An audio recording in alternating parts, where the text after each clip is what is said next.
Alors, quelle est la différence entre l'assurance dommage-ouvrage et l'assurance décennale? C'est une question que de nombreux lecteurs du blog se posent. Et voilà pourquoi j'ai décidé de vous donner des éléments de réponse dans cette vidéo aujourd'hui.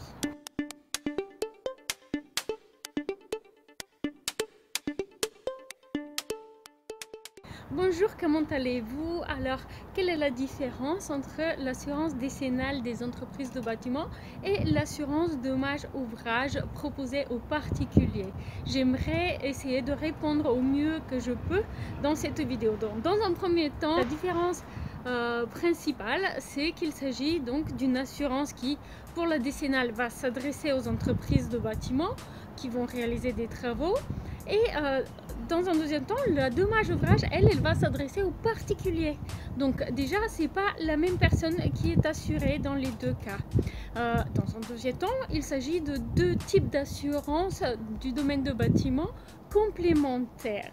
Donc l'assurance décennale, elle couvre les travaux que les entreprises vont réaliser. Et donc, elle va permettre de réparer tout vice ou dommage provoqués par leur intervention. L'assurance dommage-ouvrage, elle couvre le particulier, puisque en effet, lorsqu'il y a un vice ou un problème sur un chantier, il va y avoir des interventions d'experts, par exemple, qui vont permettre de savoir qui est fautif. Donc la faute de qui c'est le vice ou le problème qui est survenu sur le chantier. Cela prend du temps et cela provoque dans de nombreux cas des retards de chantier très importants. Donc la dommage-ouvrage, c'est une assurance qui va permettre de couvrir les frais avant même de savoir qui est fautif.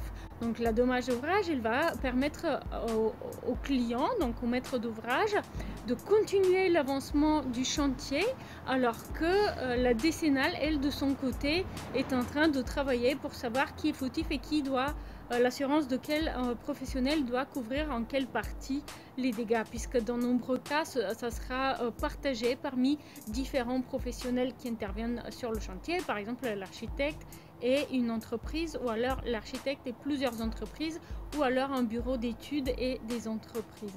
Donc voilà, il me semble que le principal est dit. Si vous avez quand même d'autres questions, n'hésitez pas à les poser dans les commentaires de la vidéo. Si vous avez apprécié la vidéo, donnez-moi un petit coup de pouce bleu, abonnez-vous à la chaîne et n'hésitez pas à visiter mon blog également, Logement éco-responsable. Le lien est dans la description de la vidéo. Je vous remercie pour ces quelques minutes passées avec moi. J'espère qu'on se retrouvera très vite en ligne. Merci, à très bientôt. Au revoir.